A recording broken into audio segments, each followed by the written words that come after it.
Welcome to Chapter 2 of Digital Communication, Information Theory and Source Coding.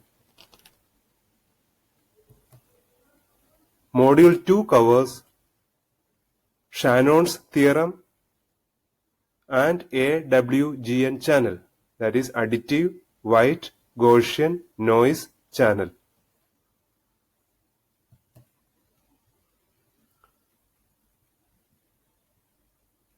Shannon's theorem on channel capacity and information rate.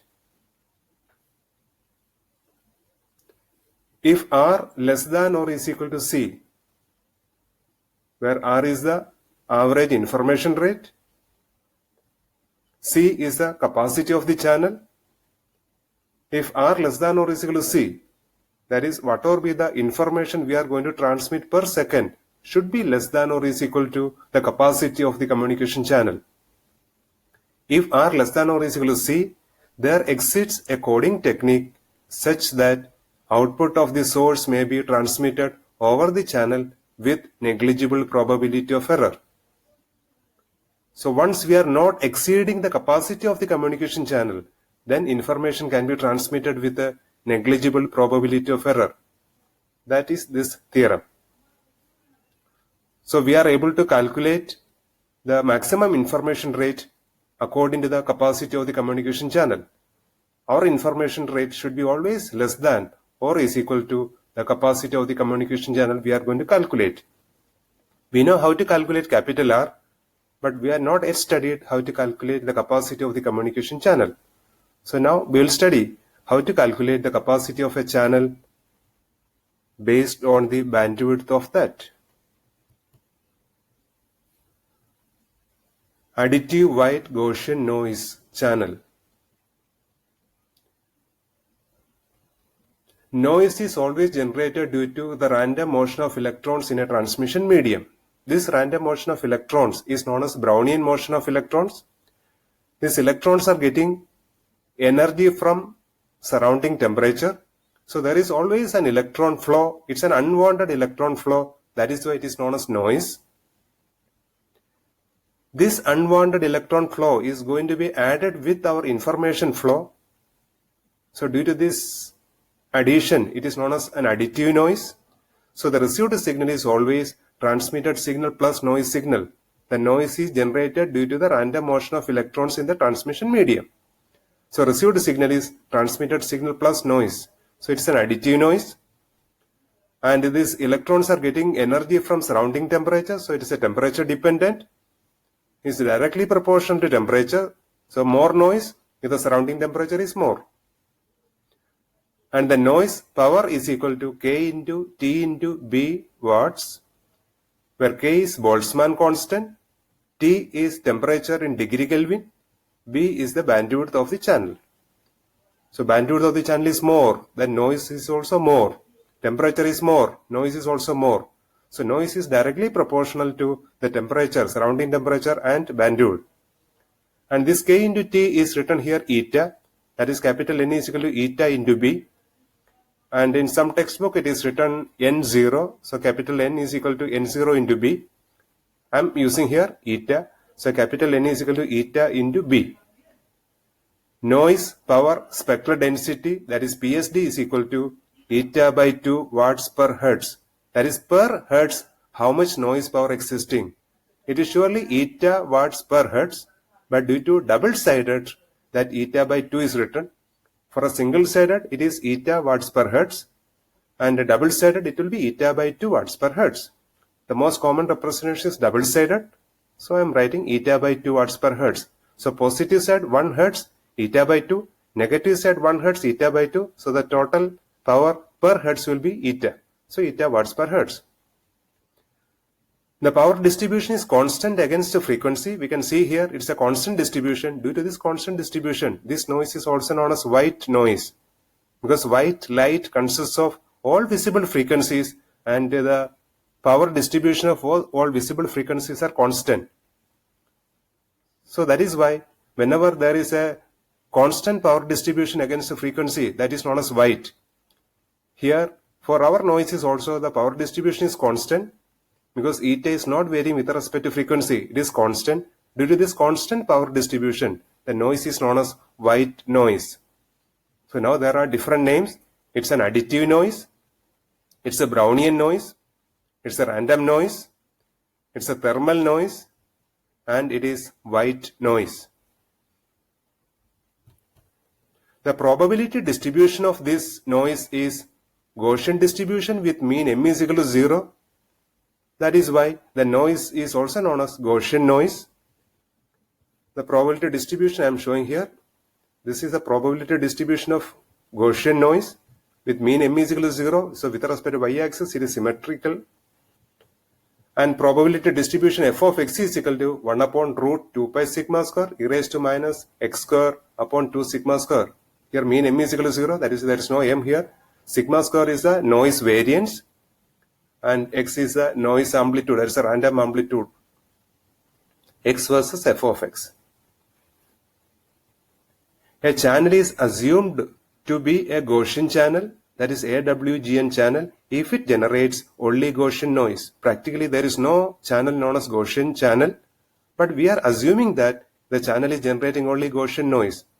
If you are considering only the Gaussian noise in the communication channel, that channel is considered as a Gaussian channel. So when you are calculating the capacity of the communication channel based on Gaussian noise, we can do the calculation. So that will be the answer for a Gaussian channel capacity. Shannon-Hadley channel capacity theorem. This theorem gives the capacity of a Gaussian channel. Now we know what is the meaning of a Gaussian channel. So there is only one noise we are considering, that is a Gaussian noise, that is additive white Gaussian noise. Under the presence of additive white Gaussian noise, what is the maximum capacity of a communication channel? That we are able to get from this theorem. The capacity of white band limited Gaussian channel is C is equal to B log 1 plus S by N to the base 2 bits per second. C is the capacity of Gaussian channel. B is the bandwidth of the communication channel. S is the signal power. N is Gaussian noise power. S by N is signal to noise ratio. So from bandwidth and signal to noise ratio, the capacity of a Gaussian channel can be calculated. Previously we studied N is equal to eta B. So using that, the capacity expression can be again written C is equal to B log 1 plus S by eta B to the base 2 bits per second.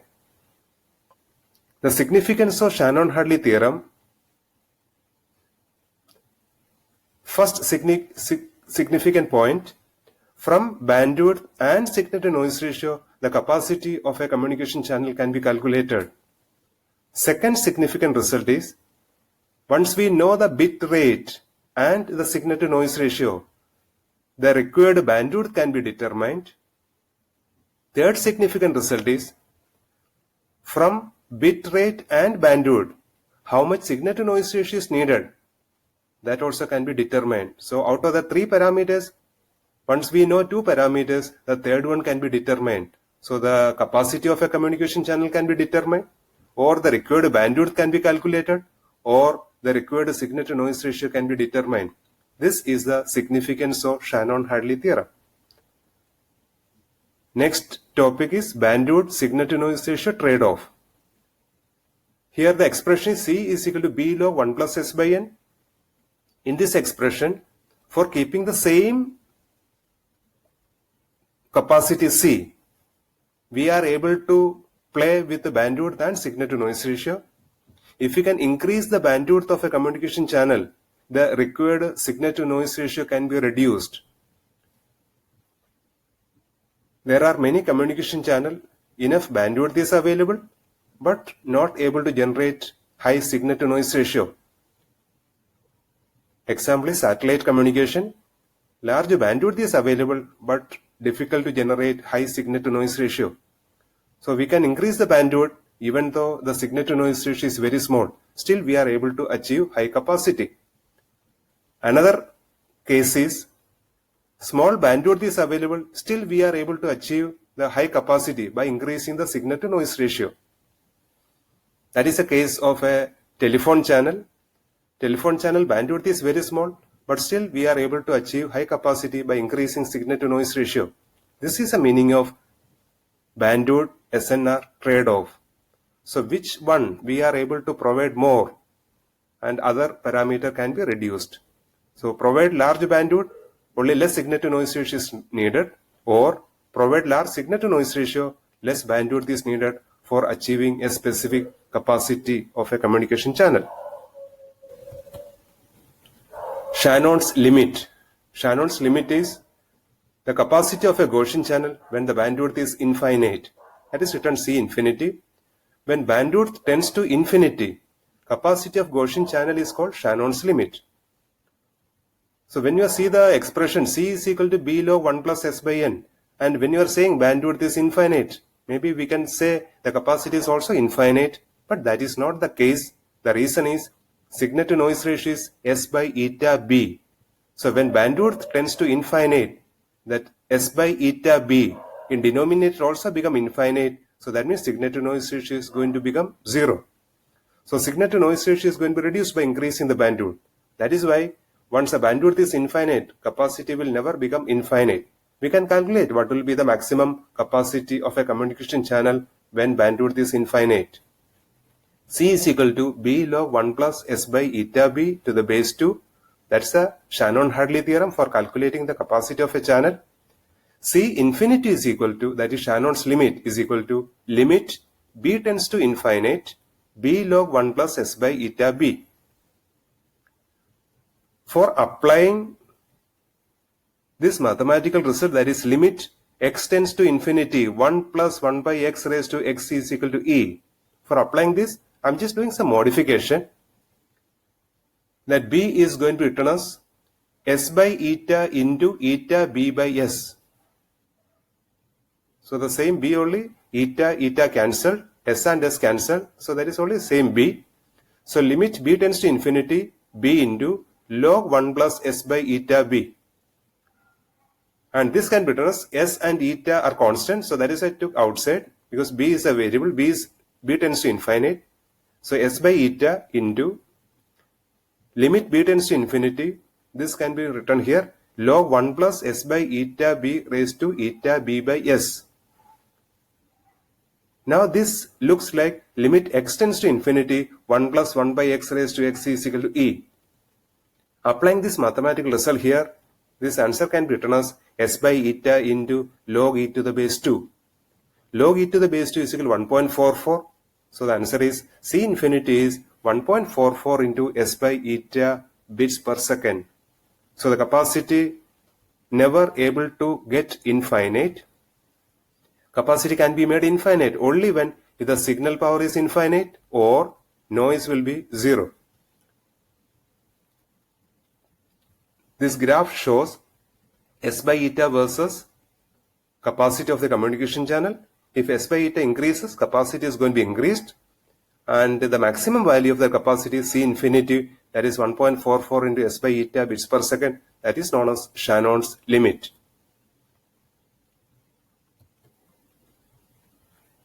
Here I am showing some numerical examples. Bandwidth of a communication channel is 3 kilohertz. Signal to noise ratio 15:1:5. Find capacity of a Gaussian channel. Expression C is equal to B log 1 plus S by N to the base 2. So the direct substitution, bandwidth is 3K. Log 1 plus 15 to the base 2, that is log of 16 to the base 2. Log 16 to the base 2 is equal to 4. So 3K into 4 is equal to 12 kilobits per second. Second example, bandwidth is equal to 3 kilohertz. Signal to noise ratio is given in terms of decibel, that is 30 decibel. Find channel capacity. So the decibel should be converted to ratio when you are doing the calculation. And here this is a power ratio. Due to that power ratio, that is 10 log S by N is equal to answer in terms of decibel. So S by N is equal to 30 decibel. So this decibel should be converted to ratio first. S by N is equal to 10 raised to 30 divided by 10. That is 1000. It's a power ratio. That is why 10 Otherwise, for a voltage ratio or current ratio, it will be 20 log S by N. It's the power ratio. That is why 10 log S by N is equal to 30 decibel. So S by N is equal to 10 raised to 30 by 10 is equal to 1000. So this 1000 we should substitute in our equation for calculating the capacity of the channel. C is equal to 3K log 1 plus 1000 to the base 2. That is 29,902 bits per second. Third example, bandwidth is equal to 3 kilohertz. Find the minimum signal to noise ratio required for transmitting 30 kilobits per second.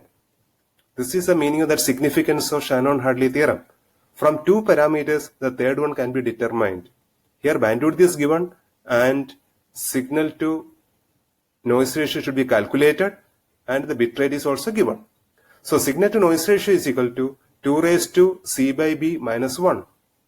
2 raised to capacity 30K, bandwidth 3K, so 2 raised to 30K by 3K minus 1, that is 1023.